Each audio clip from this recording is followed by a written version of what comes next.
Roberta, Kim, Scott, I will welcome you to the stage. Feel free to turn your cameras on and your microphones on. And Roberta, I'll hand it over to you to kick off the first discussion. Okay. Good morning, everyone. Nice. Unfortunately, we can't see the video, but I'm sure Kim can tell us a little bit about it. My name is Roberta Paoloni. I am the Ethics and Compliance Leader for the USEC area at 3M, and I will be the moderator of this panel today. I have with me Scott Sullivan. He's the Chief Compliance Officer for Newmont Corporation, and Kim Urbanchuk, the Chief Ethics and Compliance Officer for Parsons. Both Kim and Scott will talk a little bit about themselves and their companies as we move along. So let's kick off this session which has everything to do with adaptations and changes, right? Which is exactly what we're doing here today. So if there is one thing that this new environment is testing all of us, it's really our ability to adapt. And so this session will be aligning adaptations to the ethics and compliance practices of companies, given the new business environment that we're living in. And so we will hear from Scott and Kim that work in companies that have very robust compliance programs, what they are doing in order to, cope with this new environment, address concerns, and deal with new risk. So, I'm going to start with a little bit of a broader topic to Kim and Scott, and I would like to hear from both of you around corporate integrity, right? So this is something that is being discussed a lot in today's environment. Why is this important, and what does this mean? And why are we talking so much about it, given this environment that we're living on? So let's start with Kim, and then we can hear from Scott as well, their thoughts about corporate integrity. Hi there. Thanks for having me. I hope everyone can hear me. Okay. So Parsons integrity has been one of our core values since the very beginning.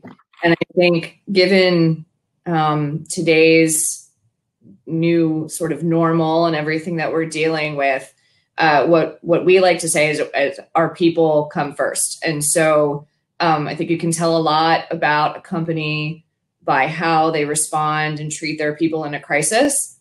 And I think that we were incredibly quick, and I'm really proud of the way Parsons responded to the pandemic and how we pivoted to make sure that our people had everything they needed to keep doing business with integrity from home and from wherever they were.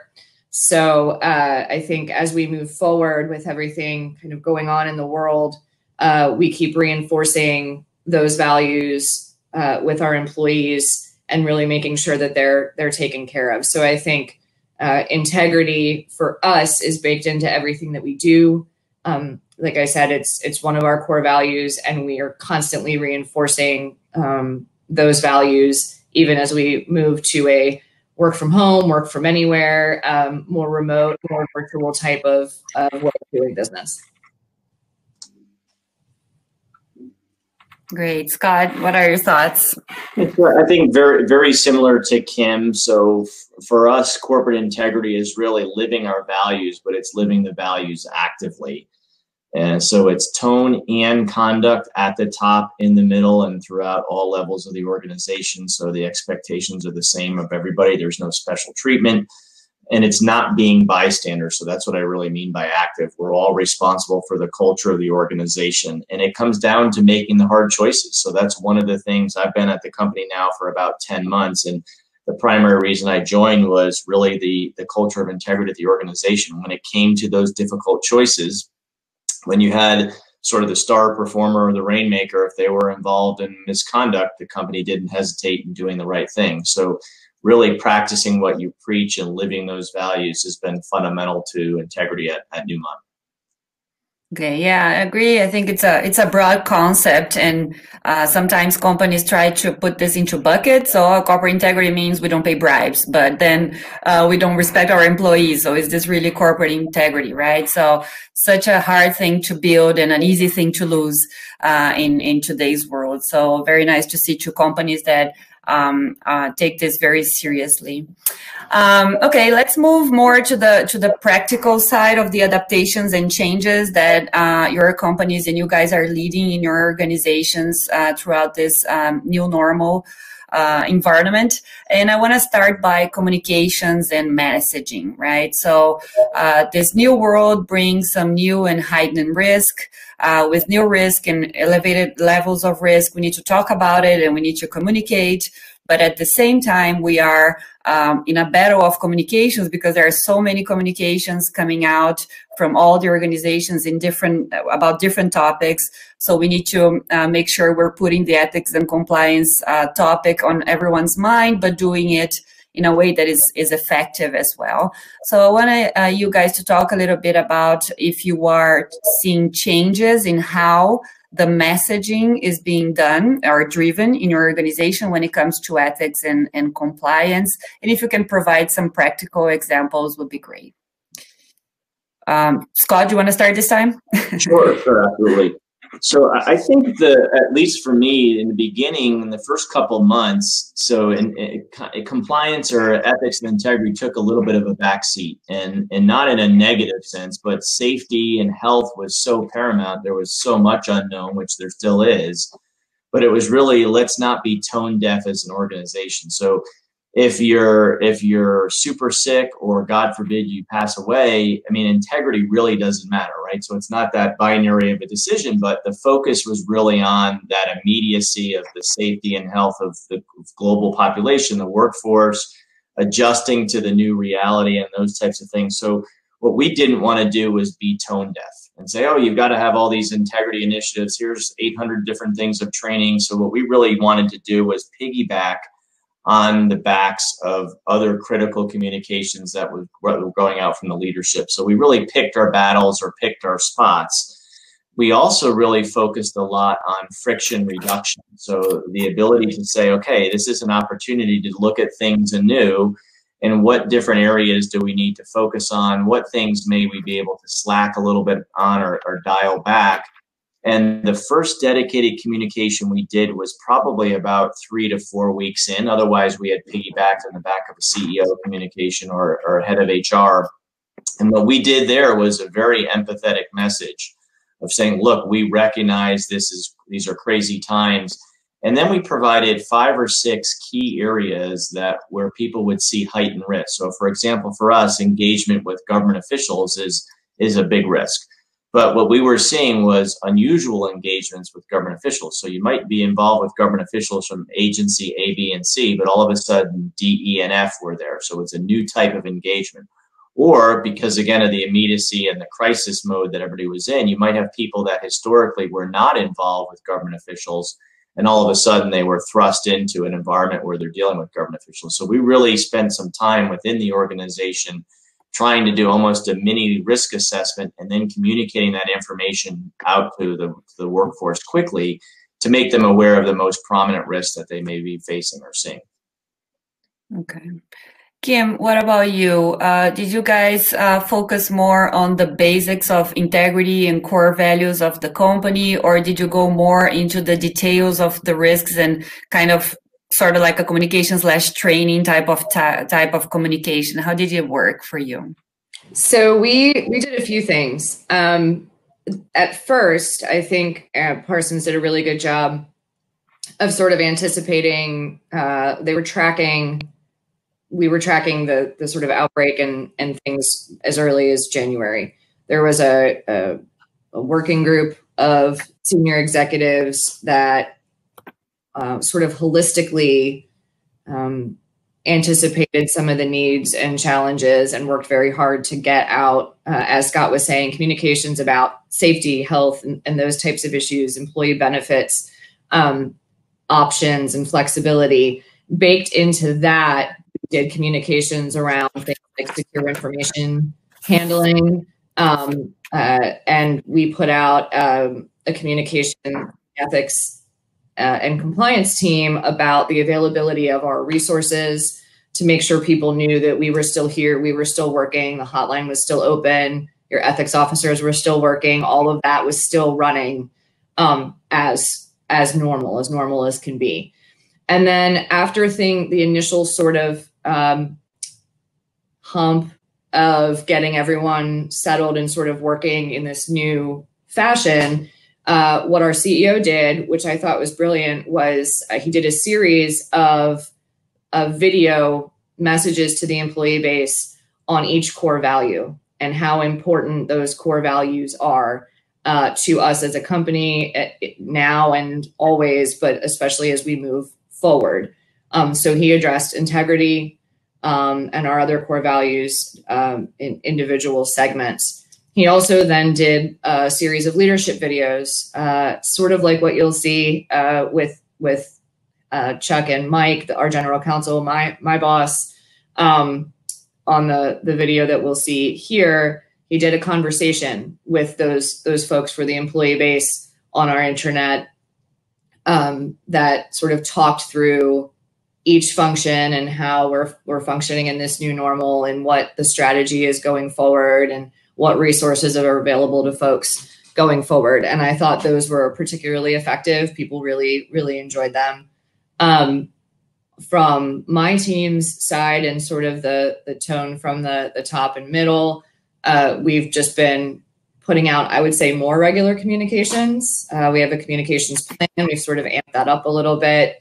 We've pivoted to more web-based webinar trainings in various sessions, offering multiple sessions of the same types of trainings so that people can attend based on their schedules, making the recordings available. We're just really leveraging the technology that we have to make it more accessible to everyone, regardless of where they are. So those are some of the things that we did, but we really did take, I think, a holistic approach to safety, health, ethics, information handling, security, privacy, all those things together to give that message, a consistent message to our employees. Mm-hmm. Scott, can you share a little bit? So as Kim said, it seems that they took advantage of many technology tools available to spread the message and more of a top kind of down message from the CEO engagement down. Do you have any other examples? For example, the first line of managers, any type of communication in that sense that they could cascade to their sales teams or people that are really on the first line, interacting with customers and things like that?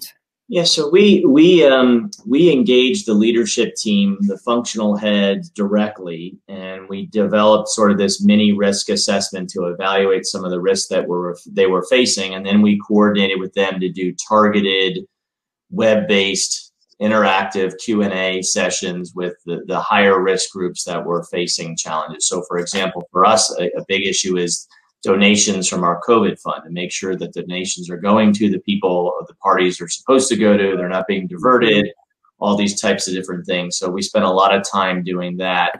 We also customized a lot of things based on those risk assessment discussions to make sure that we weren't talking as a compliance team about these esoteric risks that they weren't really facing on the ground. And probably the thing I'm most proud of is we developed a concept called the Functional Compliance Coordinator. So we're piloting that with one of the higher risk groups. We did a regional session for Ethisphere on this. So if anybody's interested, happy to share that material. And what we basically did is we have integrity advocates that are in the field. We also have a site compliance managers.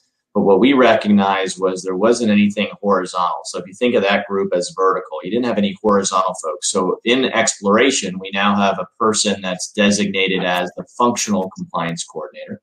Eventually, we'll get to HR and to some of these other groups where you have somebody embedded that's kind of the ombudsman. They've got about 6 or 8 different things to help track with training. They can identify different risks and issues. So that's been a way for us to extend or amplify the direct personal touch into those organizations that are sort of higher risk. And so far, so good. So the individual that's designated in the first group has done a really nice job pulling together groups, identifying risks, and even developing his own tools to begin to better communicate and embed the integrity message in that organization. Okay, no, I think that's a great program in times like this, to achieve reach of communication, and also this balance that Kim described around the more core values type of message together with more details types of messages. Because, just say do the right thing does not answer everything that the employees need to know when they're actually facing a complicated situation. So it's important to remind everyone of the corporation's integrity and values, but also be more specific to actually go to the risk that we are identifying at this point. And talking about risks, then I want to I know we talked a little bit about it. You mentioned some of the risks you are tracking, but I wanted you guys to share a little bit. What are the new risks that came up with this new environment, or are risks that were already there, but they were increased and merit a bigger space in your risk assessment because of the pandemic and the economic crisis in your organization? So Kim, can you share a little bit with us? Sure. So we've had a lot of changes at the company even before the changes in the world, I guess. So we've gotten into new business lines. We've made a few acquisitions in the last couple of years. So we were already sort of realigning things like our third-party due diligence policy and process. We just made some pretty significant updates to that, leveraged some new tools, are tracking those and training on those updates currently, where we have gone into selling some products. And so that's a new world for us in a lot of ways. We were largely a services-based company, and now we're getting into products, which opens a whole new area of risk, but it also opens a whole new area of risk in a sales environment where no one's traveling, right? No one's seeing each other in person. So how do you monitor those relationships? So we've done quite a bit of work on that and leveraging some new tools and technologies for that. Also, we're paying a lot of attention to confidential and proprietary information handling and privacy as we move to a sort of more remote workforce, and giving people the tools that they need to safeguard information when they're working from anywhere. So I think those are the two big areas that that are sort of evolving and that we're making updates to. And then we're really paying a lot of attention to our ethics, inquiries and investigations, and our hotline, and making sure that doing those investigations and handling those inquiries is working well from a virtual model, which is also rather new in a lot of ways. So I think those are the three areas that are really sort of at the forefront of my mind on the program right now, and that we're making a lot of changes and tweaks and updates and leveraging technology to manage those areas. Mm-hmm. Can you give us an example of how did you manage or leverage technology to address some of those risks that you saw increasing? Sure. So, we've instituted in the last, I guess I came on board 2 years ago, and we used to do a lot of these things manually in an office, via email. Sort of due diligence was done largely manually and kind of piecemeal.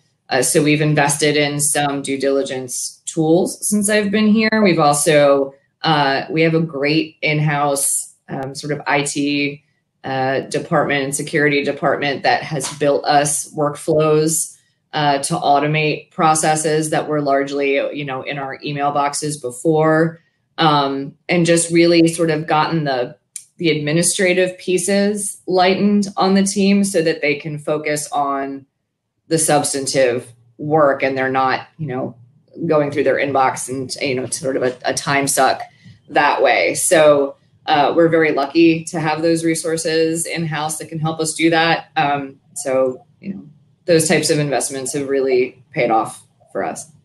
That's great. Yeah, I think one of the big learnings of this time is really how to best leverage technology and perhaps make a compliance program that is more digitalized and more technological, right? Which is something that we always looked for, but now we are being forced to explore those possibilities. So it's great to have examples how to address risk through using technology, right? What about you, Scott? You talk a little bit about donations, which I agree. I think it's in everyone's mind, the topic of donations. Talk to us a little bit more about donations and what else in terms of risks are you guys seeing in your line of business? Yeah, and I think in addition to, so donations is a big one, and I'll talk about that in a second. The other one for us was we had done in the middle of last year a large acquisition, so an acquisition of a Canadian headquartered company. So I went to graduate school in Canada, so very well familiarized with Canadian culture.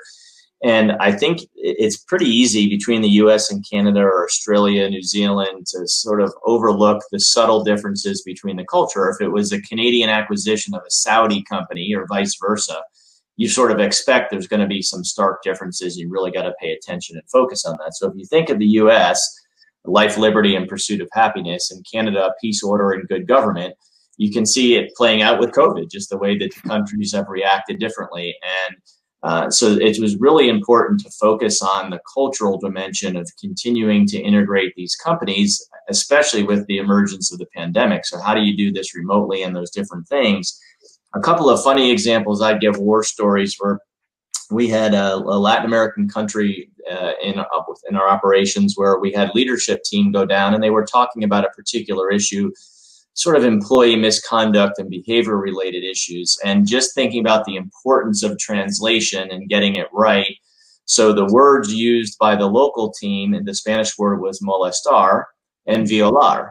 So when they translated that directly to English, it came out molest and violate. So they're talking about this, and you see the US headquarters execs kind of with the big facial expression. So obviously, those words have double meanings, and they're far less severe and significant. Molest might mean pester or bother.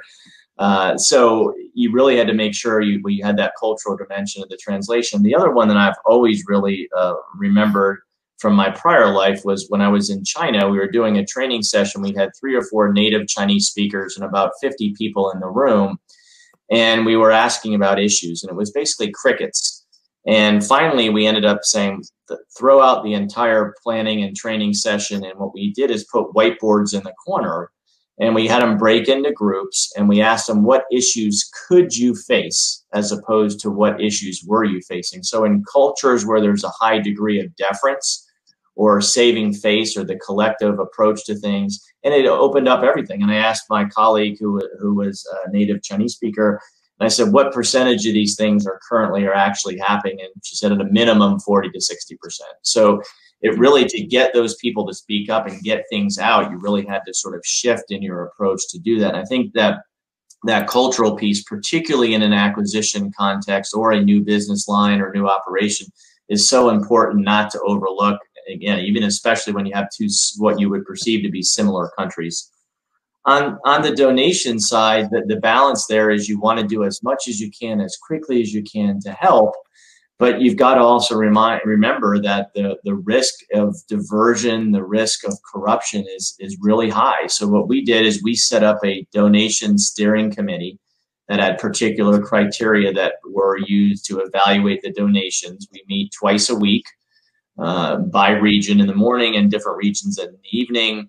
And we actually used, in terms of technology, we repurposed DocuSign because a lot of people didn't have printers, scanners, other things at home. So we had multiple layers of workflows and approvals that things had to go through. So after the initial hurdle of getting over, okay, here's a new system and a new tool, it's made things much more fluid and much clearer to see what's being done. So we have a lot of rigor around those donations, but at the same time, we've tried to expedite things and make sure that we're doing it right. And then pretty much once a week, once every other 2 weeks, I share with the steering committee, and then we embed in our training sessions yet another tragic news story about a government official in a different country taking resources that somebody's trying to provide and misusing them or selling them for profit. So it's constantly reminding them, hey, we're not trying to be the business prevention department or Dr. No or Dr. Doom and Gloom. we're really trying to protect you as employees and make sure that these goods and services get to the right audience and they're not diverted somewhere bad. That's great. And I think you touched a topic that I would like to discuss a little further, which is really the speak up culture and the hotline. So we're seeing, two kind of scenarios in some companies. The hotline is exploding in terms of all sorts of concerns, either because people, have more time to think through, or because, things are more exposed in social media, and then they feel they have to comment about it. In other companies, they are more silent. And at the end of the day, what we don't want our employees not to know where to look for help or seek help and just make a decision on their own, and sometimes, not a good one. We want them to be sure that they can find help, and there are channels to do so. Even if they can't really meet with us and make a report to us directly, they can, but it will have to be via a computer, right? So I would like to hear your thoughts around the speak up culture, things you have done around that, and how is the movement of your hotline throughout this period of time. So Scott, can you continue, because it started, and then Kim, I really want to hear from you on that. So I think, Roberta, it's actually really what you said at the very beginning, which was hard to build, easy to lose, and talking about your reputation and your integrity. So what we've tried to do is go out to the workforce and say, as Kim also mentioned, we're still here, we're still working, we're doing our job, we're trying to protect you and the organization. We want to hear from you. And we talked about, look, this crisis eventually is going to pass, and business will return to some degree of normality. So we don't want to destroy the reputation that we've worked so hard to build. We're asking for your help. We're asking for your participation. Don't be a bystander if you see something wrong. You have all these different avenues to reach out to us. Statistically, first quarter, we saw a drop, no question, a pretty significant drop. Some of our facilities went into what's called care and maintenance mode in the mining industry. So you had a dramatic reduction of on-site presence. So you sort of expected that to some degree. The quarter two, the numbers have increased. They haven't returned to what you would see in what I would call the normal year, but they've definitely picked up. I would say the most interesting piece of the puzzle to me has been the complexity of the cases, and the confusion in the cases that have come in has been off the chart. So it's kind of like, here's everything under the sun, and then you're trying to parse through what these different things are and put them into categories. How do you investigate them when you're doing things remote? So that complexity or confusion in the case reports themselves has significantly increased, and that's taxed and burdened the investigative team, because there's so many different offshoots of these things coming in, and you're trying to evaluate the merits of this, what needs to be investigated, what doesn't. So that has led to a lot more work just in terms of triaging cases, and so we're glad people are speaking up. We're trying to get them. We have a push to be less anonymous, more identified, and coming internally to individuals versus using a tool. We want to create that environment of trust where people feel comfortable doing that. All the information is better. You're able to go back and forth quicker. You're able to get to the issue at a quicker clip and a faster pace. So it's a little bit hard when you're in COVID to do the in-person piece, of course, but certainly trying to get people to get the information to us that's of a better quality so we can get to the bottom of things as quickly and as expeditiously as possible. Okay, great. Kim, share with us a little bit about the hotline. How is it going? And also, how do you advertise, speak up in times like this? And I like the comment on anonymity. That's something we're tracking at 3M as well, if anonymity increases or decreases in times like that, because again, it's coupled with some fear of the unknown and what's going to happen in the company. So what are your thoughts about that? So I'm first would say that I'm incredibly lucky to have come into a company that had a really robust ethics program, investigations program, and hotline use to begin with. So I sort of came in and started ahead in a way. So the way we were structured at Parsons in the ethics program, we have ethics officers throughout the organization and in all regions that handle investigations. We have a team of employee relations investigators that handles the sort of discrimination, harassment, misconduct, and personnel issues. And the cases all get tracked in our hotline, which is also our case management system. We also track inquiries. And then we have an ethics committee that's myself and 3 other of my colleagues that then gets the reports and recommendations and makes decisions based on any corrective action that might need to be taken.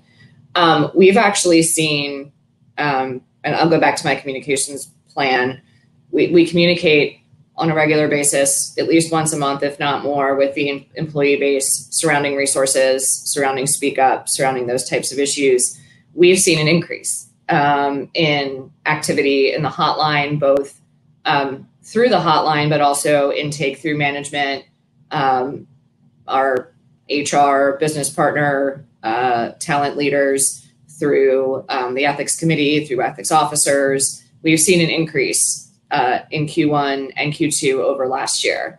But where we see the biggest increase, which is, I think, a really good sign, is in inquiries and questions and asking before action is taken. Can I do this? Is this in line with our code of conduct? Is this a conflict of interest? What should I do in this instance? We're seeing a huge increase in those types of engagements, which makes me very happy, obviously. So we've seen an increase in activity. It really increased in Q1, and now it's kind of leveling off, but not back to normal. It's still higher than what I would say normal in-person activity was, which was very interesting. I think probably because we're pivoting, in terms of business and going after new business lines. There's been a lot of engagement around what do I do when kinds of questions. So that's been our experience, and it's busy, but it's good. Yeah. That's good. I can see on the chat here we have many questions around this topic, so I'm going to go back to that because I think we touched an area that many people are interested in. And please, to the audience, if you do have more questions, please use the chat functionality, or I'm going to come up with one more question to the panel. And then I think we should go through the questions of the audience because they are pretty good ones. So, okay, we talked about communications. We talked about corporate integrity. We talked about areas of risk that are coming up. So I will I wanted you guys to kind of wrap up before we jump into the questions. So what do you see on the horizon for the rest of 2020 and 2021? And I know that's the $1 million question, right? So I would say take your best guess. But really, not only on what your thoughts are, but how will this affect the ethics and compliance program of the organizations you work on, positively or negatively? Or what are things that are going to stay, and what are things that were created possibly will forgotten later because it was just for the moment that we're leaving? So what are your thoughts about that? So Scott, let's start with Scott this time. So boy, that's a loaded question. Yeah, sorry. No, it's a good one. So I think if I look into the future, we're trying to have that crystal ball. I think Kim probably led out with the most important one, which is the concept of data analytics, automation. How are we finding different ways to do the remote work or more efficient and effective work behind the scenes? So I'm also trying to use this time with our team to sharpen all the back office things that we know are really important, but they're not the sexy things. They're the things that get pushed to the wayside usually. And then something happens, you're like, oh my God, we don't have this. So keeping your house in order, I think as unattractive as that sort of is, it's really important to do. So that's definitely one. Trying to get into the data analytics more and to the automation. And you have with the most recent DOJ guidance, certainly in another push in that direction, with a greater expectation that organizations are utilizing data analytics and automation. So that's going to be one for sure.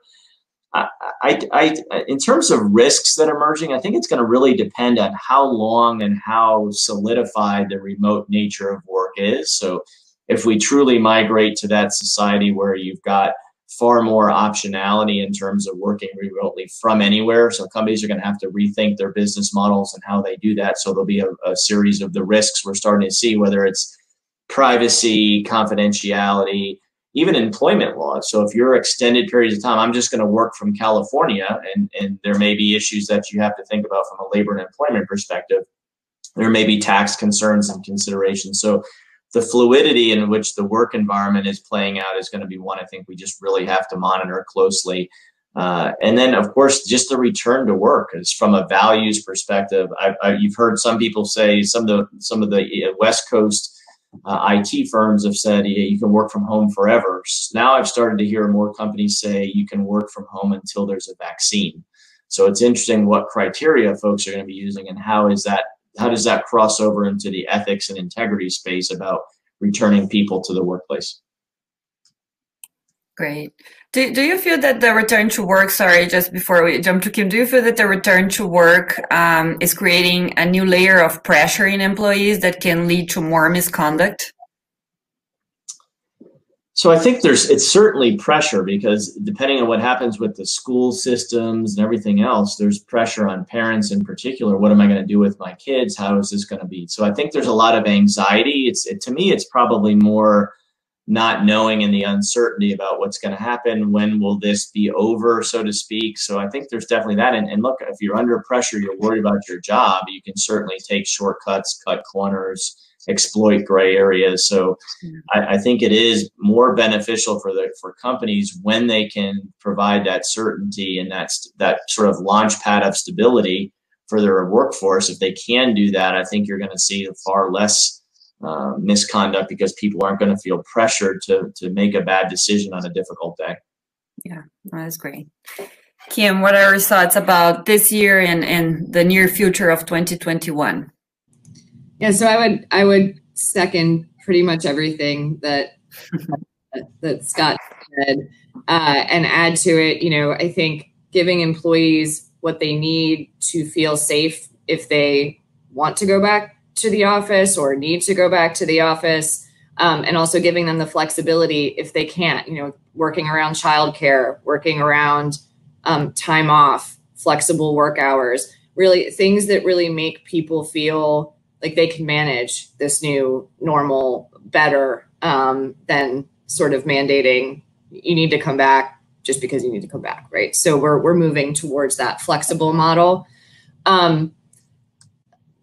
I think going forward, we're going to continue to leverage technologies. We're going to continue to leverage automation. Data analytics, I know, is very important to our leadership and our board. We do data sets for them once a month, and then once a quarter to the audit committee of the board on everything that's going on in the program.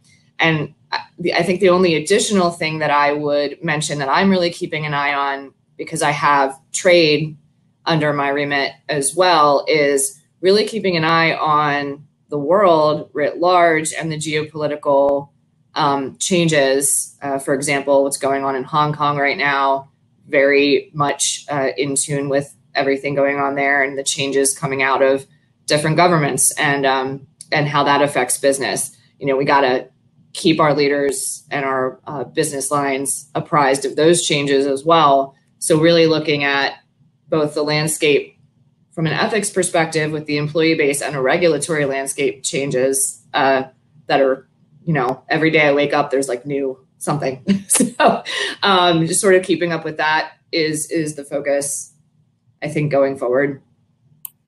That's great. Yeah, I like, of course, data analytics top of mind for everyone, even for the DOJ. And I think we're going to have a breakup session later today around that.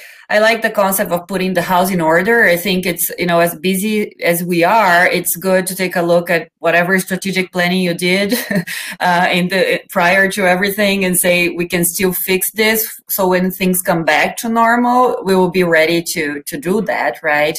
And of course, I agree with Kim on the trade piece. I think the countries are changing their approaches every day. And of course, our programs and our business are affected by that. Either countries are being more protected, and how this reflects even in the culture of the company, right? There are reflections in the culture as well. So those very interesting points about the future. I want to take the rest of our time to address some of the questions from the audience. And please, if you still have questions, please put in the chat functionality. And there are a couple about the speak up culture, right? So I'm going to start with this one that says, what would be your 3 most useful tips in promoting the use by employees of a hotline or other speak up tool? 3 tips. I'll start with one. I think particularly depending on the culture you're in. So people always view the hotline as a snitch tool. And you always think about the rat, somebody coming in, or one of my colleagues in Australia said when they grew up in the schoolyard, it was snitches get stitches. So this mentality of the hotline being something negative, and if you can switch that message to the collective, so if you can get to somebody before it destroys their career, you can actually save their career. So if they're doing something small wrong, little w, and you can get to that, it's coaching, it's training, it may be a slight reprimand before it becomes systemic, widespread, they're a criminal mastermind, that type of scenario. It's, I think, really trying to change the concept of the hotline to maybe a helpline or some other things. The messaging of that is so important to save the organization, to protect the organization's reputation, and be that active party.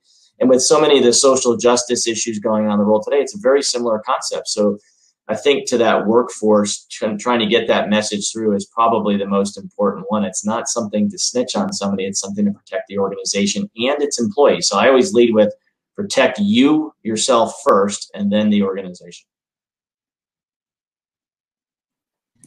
So I would add to that, we agreed 100%. We actually call our hotline the ethics helpline for that reason. But also I think one piece that sometimes gets dropped in past experiences I've had, not where I am currently, the feedback to the reporter or the person asking the question to close that loop.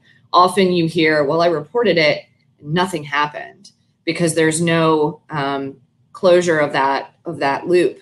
And so that's a very important piece to make sure that you're addressing the issue with the reporter, with the witnesses, let them know how things turned out, and building those real-time examples into your targeted training, into your communications, so that the employee base writ large knows it's not just an intake valve that then, behind closed doors gets dealt with, but there are real actions that come out of these reports, these questions. And, we've avoided this issue by addressing it head on early. Those types of things I think are very important to build into your communication and really get the message out there that people are listening, they're taking it seriously, and they're making changes based on employee feedback, based on employee concerns and questions. I think that's a really important message to get out there. Mm-hmm. Kim, you mentioned the follow-up, right? And this feeling that nothing happens. I did a report and nothing happened. So could you share exactly what type of follow-up do you provide? And if you do so only for substantiated or unsubstantiated investigations, to any investigations, can you share a little bit about that? That was actually one of the questions from the chat, the follow-up. So we do a follow-up closeout memo on all cases. So sometimes it depends on the intake, right? So for anonymous reports, it's very difficult. We try to communicate back through the helpline, which has an anonymous reporting option, that we took action. Again, they're keep taking into account certain privacy concerns that we have to be cognizant of. We do try to close the loop that, we are aware of this, we investigated this, and we took appropriate action. If it's not anonymous and it's in-house, sometimes, people will know exactly what happened. It just depends on what the personnel action was, if any, what corrective action was, if any. And if something's not substantiated, our investigators will go back to the reporter and say, we were not able to substantiate X, Y, and Z, and this is why. This is what we looked at, this is what we found, this is what we didn't find. So people really know kind of what we are doing in the background. So it just really depends on the instance, but we always try to address the reporter and circle back with their concerns. Okay. And you also mentioned case studies or sharing what happened throughout the organization. So this is something that varies a lot across organizations. Some organizations are more conservative and don't share anything, and some of them are too open, or you have to respect local labor laws. Sometimes labor law is a big role, plays a big role in that. So what's your approach in terms of sharing investigations, and if you feel that this could be one of the tips to have people speaking up, because we're still missing one. We share two, we have to give them 3 tips to make the speak up environment, to improve the speak up environment. So we do, we'll scrub personal details out of things and put them into trainings for future years. But one thing that we do at Parsons that I think is important is once a year, we do a sort of data analytics set. I work with engineers, so that's a language that everyone understands is data. Once a year, we'll take, this is how many cases we had 2017, 2018, 2019. This is how many were substantiated, were not, we had corrective action, et cetera. Sort of a data set of this is how many issues we've handled, this is how many inquiries we received, and we'll track that from year to year and show the employees, this is the result of the engagement with the program, and we thank them, always thank them for engaging with the program and bringing things forward and how important that is to the company. So we put in place a couple of years ago, and I think that's very helpful for people to get a snapshot of how things are working year to year. Okay. What about you, Scott? Can you comment a little bit on follow-up? What kind of follow-up do you provide for investigations? And also, this availability of the data or the case studies, how do you work that at Newton?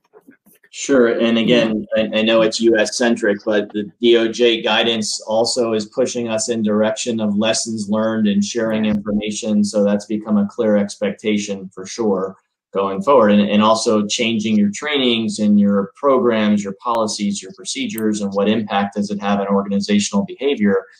So I think that's definitely an important and critical factor. I'm very proud of our organization. We are, I would say, are aggressive sharers. I mean, we certainly evaluate the legal risks, but there are times we make a decision on the misconduct here is so important, the message is so critical, we're going to run some risk. Now, it's prudent risk, but we definitely do share examples of where people have fallen short. And we use external ones when they're available, and we use internal ones as well.